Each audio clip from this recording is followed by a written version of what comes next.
Assalamualaikum warahmatullahi wabarakatuh. Sebelum kita mulai, kita awali dengan bacaan Al-Quran. Al-Fatihah.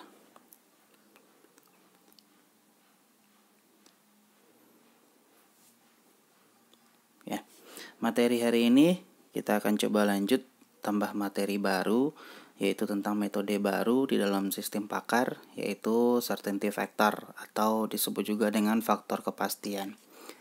Nah, kita mulai apa itu sebenarnya certainty factor. Nah, certainty factor adalah perangkat yang digunakan dalam sistem berbasis aturan untuk memberikan bobot pada fakta. Bobot mengungkapkan kepastian yang dirasakan dari sebuah fakta. Nah, certainty factor sendiri atau biasa disebut disingkat dengan CF diusulkan oleh Shortlife dan Buchanan pada tahun 1975. Tujuannya untuk mengakomodasi ketidakpastian yang dari pemikiran pakar. Misalnya, mungkin pernah pergi berobat ke dokter dan dokter melakukan diagnosa dengan kata-kata mungkin, kemungkinan besar, hampir pasti, dan sebagainya. Nah, jadi untuk mengakomodasi ketidakpastian yang diberikan oleh pakar tadi, makanya certainty factor ini muncul. Nah, langkah-langkah yang dalam membangun sistem pakar sama dengan forward sama backward yang sudah kita bahas sebelumnya. Yang pertama, cari dulu pakarnya, kemudian lakukan dialog dengan pakar, kemudian terjemahkan hasil dari dialog ke dalam bentuk aturan, dan buatlah daftar pertanyaan. Nah, sekarang di dalam certainty factor ada yang namanya CF gabungan atau certainty factor gabungan. Nah, jadi di dalam CF itu nanti rule-nya berbeda dengan yang ada di forward dan backward chaining yang sudah kita bahas. Nah, di dalam forward dan backward itu ada gejala umum dan gejala khusus. Artinya nanti gejala khusus itu berada di bagian then. Nah, tapi kalau di certainty factor, rule kita itu tidak ada gejala umum dan gejala khusus. Yang di bagian if itu adalah gejala, yang di bagian then itu adalah penyakit. Nah, seperti itu kira-kira. Nah, jadi di dalam CF ini nanti ada kemungkinan dalam satu rule itu hanya ada satu gejala dan satu penyakit. Artinya ada satu evidence dan satu hipotesa. Evidence adalah yang bagian if, hipotesa adalah yang bagian then. Nah, jadi disebut juga dengan evidence tunggal dan hipotesa tunggal. Nah, untuk mendapatkan nilai CF HE, hipotesa evidence, itu sama dengan CFE dikali dengan CF rule. Nah, CFE adalah nilai CF dari evidence dan CF rule adalah nilai CF dari rule. Nah, di mana CF rule itu biasanya diperoleh dari pakar dan CFE itu diperoleh dari user. Jadi pada saat user konsultasi nanti user juga memberikan nilai CF. Nah, nilai CF ini ada yang bilang itu rentangnya antara min 1 sampai 1 dan ada yang bilang rentangnya dari 0 sampai 1. Nah, di sini saya hanya pakai yang dari 0 sampai 1. Artinya, yang 0 itu pasti tidak, yang 1 pasti iya. Jadi, ada nilai antara 0 sampai 1 nantinya. Nah, contohnya adalah rule dengan evidence tunggal dan hipotesa tunggal. Misalnya ada sebuah rule nih. If demam dengan nilai CF-nya 0,4, artinya 0,4 di situ adalah 40% dirasakan demamnya oleh user. Nah, kemudian then influenza CF-nya 0,6. Nah, 0,6 itu artinya apa? Dari 100 orang itu ada 60 orang yang influenzanya disebabkan oleh demam. Nah, itu maksudnya. Jadi influenza yang disebabkan oleh demam itu ada 60%. Artinya ada 0,6 nilai CF-nya. Atau dari 10 orang itu ada 6 orang gitu.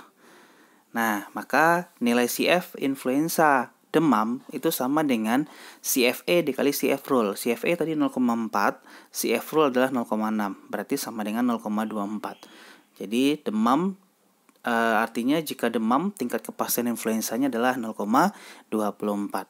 Nah, itu evidence tunggal, hipotesa tunggal. Nah, kemudian ada yang namanya evidence ganda, hipotesa tunggal. Nah, evidence ganda ini berarti bagian if-nya banyak, bagian then-nya 1. Nah, if G1, NG2, NG3, then P1 misalnya. Atau ada juga rule yang menggunakan operator OR. If G1 OR G2 OR G3 then P1 misalnya. Nah, itu evidence ganda hipotesa tunggal. Nah, nanti rule ini bisa saja terdiri dari operator AND dan operator OR. Nah, jadi kalau di dalam certainty factor itu ada perbedaan, ada berbeda prosesnya nanti. Nah, contohnya untuk yang menggunakan AND. If demam CF-nya 0,4, N batuk CF-nya 0,2, N muntah CF-nya 0,7, then penyakitnya adalah TBC dengan CF 0,3. Nah, untuk mendapatkan nilai CF-nya, CF dari TBC, TBC yang disebabkan oleh demam, batuk, dan muntah tadi, itu karena kita pakai operator N, maka kita gunakan fungsi min di situ. Berarti min dari nilai CF dari evidence. Berarti min dari 0,4, 0,2, dan 0,7 dikalikan dengan CF rule-nya 0,3. Berarti nilai terkecil dari 0,4, 0,2, dan 0,7 adalah 0,2. Dikalikan dengan 0,3. Berarti sama dengan 0,06. Artinya, jika gejala demam dan batuk dan muntah, maka tingkat kepastian terkena penyakit TBC adalah 0,06%. Atau sama dengan 6%. 0,06 atau sama dengan 6%. Nah, bagaimana kalau kita menggunakan operator OR? Berarti kalau dengan contoh yang sama tapi operatornya berbeda, operator OR di situ, maka kita gunakan fungsi max. Berarti max 0,4, 0,2, dan 0,7 dikalikan 0,3. Berarti 0,7 dikali 0,3 sama dengan 0,21. Berarti jika gejala demam atau batuk atau muntah, maka tingkat kepastian terkena penyakit TBC adalah 0,21 atau 21%. Nah, kemudian ada kombinasi dua buah rule dengan evidence berbeda tetapi hipotesanya sama. Nah, jadi ada dua buah rule nih. Rule 1 bagian then-nya P1, rule 2 bagian then-nya P1 juga. Tapi gejalanya berbeda-beda. Nah, itu juga bisa nanti disebut dengan CF gabungan nanti. Jadi kita akan coba gabung nanti CF-nya. Nah, jika nilai CF-nya besar dari 0, CF1 besar dari 0 dan CF2 besar dari 0, artinya dua-duanya positif, maka CF1, CF2 sama dengan CF1 ditambah CF2 dikali dengan 1 kurang CF1. Nah, apabila dua-duanya negatif, berarti CF1 ditambah CF2 dikali dengan 1 tambah CF1. Nah, tapi jika salah satunya positif atau salah satunya negatif nantinya, maka rumusnya berlaku yang di tengah-tengah. CF1 tambah CF2 dibagi dengan 1 dikurang min dari nilai mutlak CF1 dan CF2. Nah, nanti ini akan ketemu nanti apabila kita menggunakan CF gabungan nanti. Nah, cuma yang kan kita gunakan nanti nilai CF kita akan berada di atas 0. Karena tadi saya bilang bahwa nilainya dari 0 sampai 1. Nah, kalau dari 0 sampai 1 otomatis tidak ada nilai minus. Berarti kita akan gunakan rumus yang atas saja nanti. Kecuali bagi yang menggunakan nilainya dari min 1 sampai 1. Berarti min 1-nya pasti tidak, 1-nya adalah pasti iya. Berarti semua rumusnya terpakai nantinya. Nah, sekarang saya kasih contoh sederhana. Sistem pakar penyakit yang sering diderita oleh anak-anak dengan certainty factor. Nah, langkah pertama adalah cari pakar dan dia lakukan dialog dengan pakar. Nah, dialognya agak berbeda sedikit dengan forward dan backward kemarin. Nah, saya mulai ya. Jadi, developernya bertanya, "Dok, saya mau membuat sistem pakar tentang penyakit yang sering diderita anak-anak. Nah, saya ingin tahu ada berapa jenis penyakit yang sering diderita oleh anak-anak." Pakarnya menjawab, penyakitnya ada 3, yaitu DBD P1, tifoid P2, dan malaria P3. Nah, kemudian ditanyakan lagi, untuk DBD, berapa jumlah pasien yang pernah dokter tangani? Nah, di dalam certainty factor kita erat sebenarnya berkaitan dengan probabilitas. Nah, jadi kita tanya berapa jumlah pasien untuk DBD. Nah, dokternya jawab, ada 100 orang. Nah, 100 orang. Kemudian, untuk gejala DBD sendiri, apa saja? DBD itu disebabkan oleh 6. Ada demam, G1 lesu G2, tidak nafsu makan G3, mimisan G4, sakit kepala G5, dan pendarahan pada kulit kepala G6. Nah, pertanyaan berikutnya adalah apakah semua gejala itu harus ada baru bisa dikatakan DBD? Artinya ke-6 gejalanya harus ada. Oh tidak, kata dokternya. Apabila pasien sudah mengalami gejala demam, lesu, tidak nafsu makan, mimisan, dan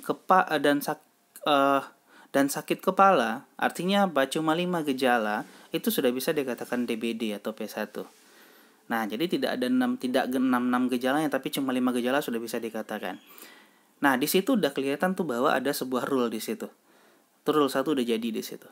Kemudian ditanyakan lagi, oh gitu ya dok, berapa orang yang memiliki gejala seperti itu? Nah, sekitar 55 orang. Nah, 55 orang inilah nanti yang akan menjadi nilai CF rule dari rule 1. Nah, kemudian untuk ada kemungkinan lain nggak untuk pasien DBD? Oh, ada. Kemungkinan untuk DBD itu ada demam, lesu, sakit kepala, dan pendarahan pada kulit. Artinya ada 4 gejala. Apabila 4 gejala ini digabungkan, dia bisa dikatakan DBD juga. Nah, berarti sudah muncul lagi rule yang kedua di sini. Berarti udah 2 rule. Kemudian ditanya lagi, kalau gejala seperti ini berapa orang dok? Oh, 45 orang. Nah, berarti ini nilai CF untuk rule 2, CF rule 2. Nah, di sini udah kita dapatkan 2 buah rule dengan hipotesa yang sama, yaitu DBD. Nah, kemudian ditanyakan lagi, ada kemungkinan lain untuk pasien DBD? Oh tidak, kata dokter. Berarti untuk DBD dapat 2 buah rule. Nah, selanjutnya tanyakan lagi untuk penyakit kedua, yaitu tifoid. Nah, tifoid jumlahnya adalah 80 orang. Nah, kemudian ditanyakan gejala tifoid. Gejalanya ada 6, ada G1, G3, G5, G7, G8, dan G9. Apakah semuanya harus ada? Oh, dokternya bilang tidak. G1, G5, G7, G8, dan G1, G5, G7, dan G8 itu sudah bisa dikatakan tifoid. Berarti udah jadi rule lagi 1 di situ, rule yang ketiga. Nah, kemudian ditanyakan berapa orang? Oh, kalau gejala yang seperti itu ada 60 orang. Nah, sudah jadi lagi CF rule untuk yang rule 3. Kemudian ada kemungkinan lagi tifoid? Oh, ada. Jadi demam atau G1, G3, G5, dan G9 itu juga dikatakan tifoid. Berarti udah jadi lagi rule 1 lagi. Nah, udah jadi rule 1 lagi. Kemudian ada berapa orang yang seperti itu? Ada 20 orang. CF rule-nya jadi lagi. Berarti udah 4 rule kita. Nah, ada kemungkinan lain? Oh tidak. Lanjut ke penyakit ketiga. Nah, penyakit ketiga totalnya ada 60 orang. Dan 60 orang. Nah, gejalanya ada 8 nih. G1, G2, G3, G5, G7, G10, G11, dan G12. Nah, apakah 8-8-nya dikatakan malaria? Tidak.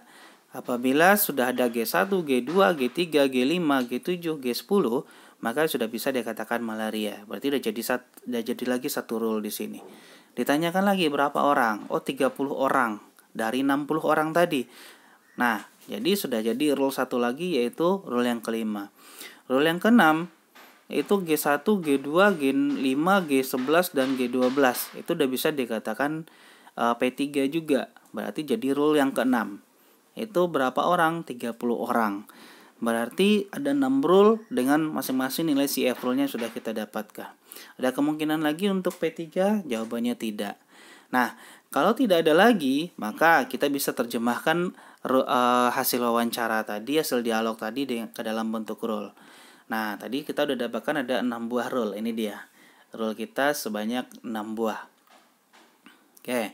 Nah, cuma kita belum ada nih. Harusnya kan di masing-masing rule ada yang namanya CF rule. Nah, sekarang kita tentukan CF rule-nya. Nah, tadi untuk DBD ada total 100 pasien. Untuk tifoid ada 80 pasien. Untuk malaria ada 60 pasien. Nah, tadi setelah ditanyakan untuk rule 1 itu ternyata ada 55 orang. Berarti 55 dari 100 orang itu sama dengan 0,55. Berarti CF rule untuk rule pertama itu adalah 0,55. Nah, kemudian rule kedua ada 45 orang. Dari 100 orang berarti 0,45. Kemudian rule ketiga ada 60 orang dari 80 orang, berarti 0,75. Nah, rule keempat ada 20 orang dari 80 orang, berarti sama dengan 0,25. Kemudian di rule kelima ada 30 orang dari 60 orang, itu sama dengan 0,5. Dan di rule ke-6 juga 30 orang dari 60 orang, berarti 0,5 juga. Nah, jadi rule-nya akan berubah jadi seperti ini. Jadi masing-masing rule ada nilai CF rule di belakangnya. Nah, CF rule inilah yang saya bilang dari pakar, karena tadi kita hasil wawancara, hasil probabilitas yang kita dapatkan dari angka-angka yang diberikan oleh pakar tadi. Nah, kemudian langkah berikutnya adalah buat daftar pertanyaan. Nah, untuk daftar pertanyaan itu berbeda dengan forward dan backward. Nah, kalau di dalam certainty factor, semua gejala ditanyakan. Jadi tidak ada gejala umum dan gejala khusus. Jadi kalau gejala kita ada 12, berarti 12-12-nya ditanyakan. Oke, berarti pertanyaan kita adalah, ini dia, ada 12, karena gejala kita ada 12 tadi. Total gejala. Nah, kemudian langkah selanjutnya adalah user menjawab pertanyaan sistem pakar. Nah, user menjawab ini jawabannya cuma 2, ya dan tidak. Cuma kalau tidak itu nggak perlu ada nilai CF. Tapi kalau iya, nah iya itu rentangnya itu besar dari 0 sampai 1. Berarti terserah user mau ngasih nilainya berapa. Nah, misalnya dulu kalau sakit misalnya, dokter nanya, sakitnya seberapa? Dari angka 1 sampai angka 10, kira-kira sakitnya di angka berapa? Nah, jadi seperti itulah untuk mendiagnosa atau untuk menentukan tingkat sakitnya gitu. Nah, jadi dengan cara seperti itu juga ditanyakan di sini. Oke, konsultasi dilakukan dengan menjawab semua pertanyaan yang diajukan oleh sistem pakar dan memberikan nilai CF untuk masing-masing pertanyaan. Nah, sekarang kondisinya seperti ini. Apakah anak Anda mengalami demam? Berarti kan itu pertanyaan untuk G1. Dijawab oleh usernya, iya. Nah, iyanya itu di angka berapa? Nah, angkanya dari 0 sampai besar dari 0 sampai 1. Oh, angkanya di 80% atau 0,8. Itu user yang merasakan. User yang memberikan nilai itu. Boleh dikasih 0,825, boleh, silahkan. Itu hak user memberikan nilai. Tapi tidak boleh lebih dari 1. Nah, maksimalnya adalah 1. Minimalnya kalau jawaban iya itu besar dari 0. Berarti 0,000001. Nah, tapi jangan dikasih 0. Kalau 0 itu jawabannya untuk tidak. Nah, jadi untuk pertanyaan kedua jawabannya iya 0,4. G3 itu iya 0,6, G4 iya 0,2, G5 iya 0,7. Kemudian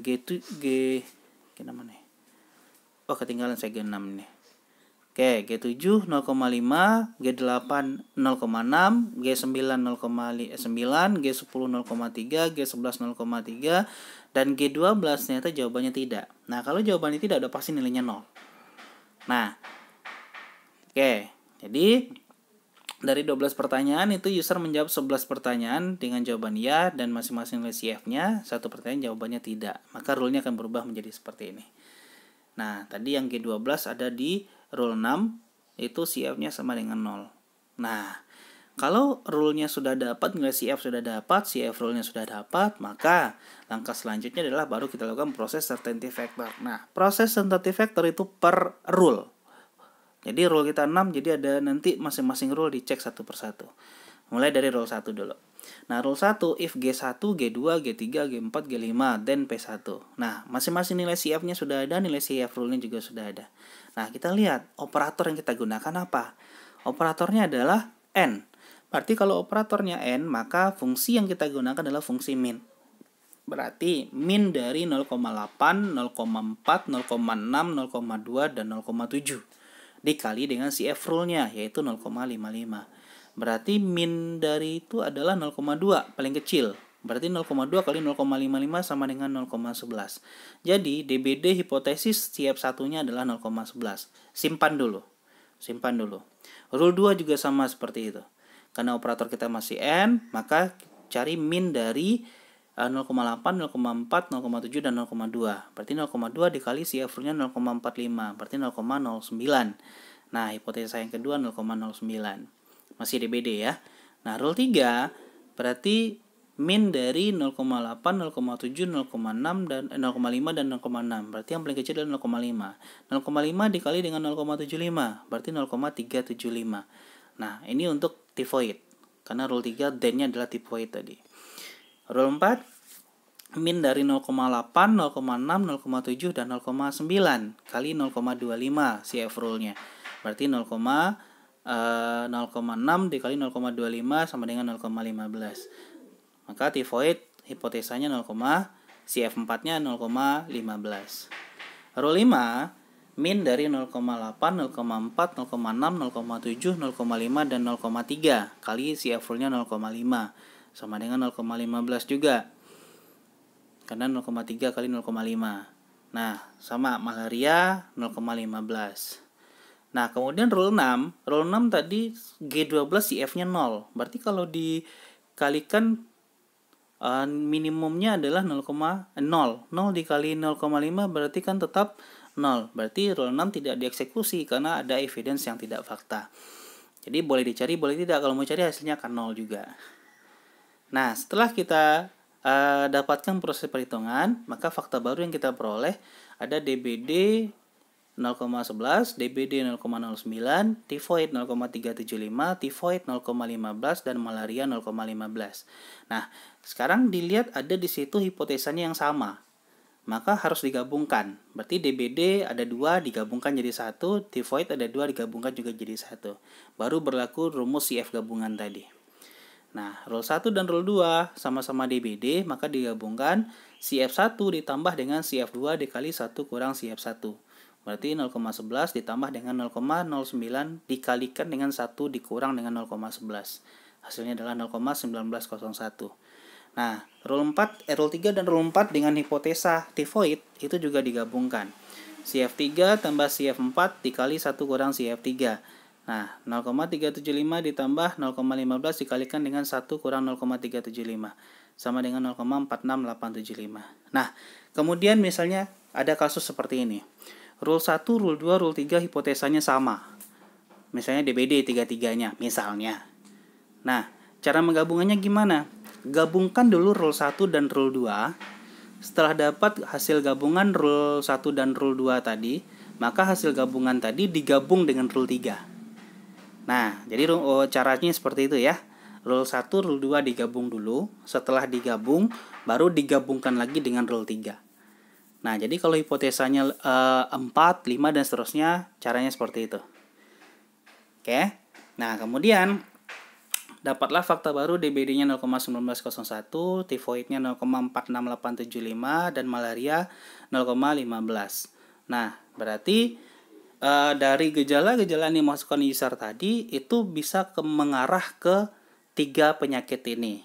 Nah, jadi kesimpulannya adalah penyakit yang diderita oleh user kemungkinan adalah tivoidnya dengan nilai kepastiannya 46,875%, DBD dengan kepastiannya 19,01%, dan malaria dengan tingkat kepastian adalah 15%. Nah, jadi ini certainty factor ini hanya memperlihatkan berapa nilai persentase ke tingkat kepastian dari semua jenis penyakit dari gejala yang dimasukkan oleh user. Nah, tergantung nanti kalau di sini udah kelihatan jelas bahwa tivoid yang paling tinggi dan itu lebih dominan daripada kepastiannya, tingkat kepastian dari 2 penyakit yang lain. Jadi kemungkinan besar adalah tivoid. Tapi bisa saja nanti nilai hipotesanya atau nilai kepastiannya itu hampir sama. Nah, jadi tujuan dari certainty factor adalah bukan untuk mencari penyakitnya apa, tapi memberikan nilai kepastian dari semua penyakit tergantung dari gejala yang dimasukkan oleh si user. Nah, kira-kira seperti itu. Jadi untuk pertemuan kali ini mudah-mudahan bisa dipahami, mudah-mudahan bisa dipelajari lagi. Nah, saya akhiri, saya tutup dengan baca Al-Quran. Al-Fatihah.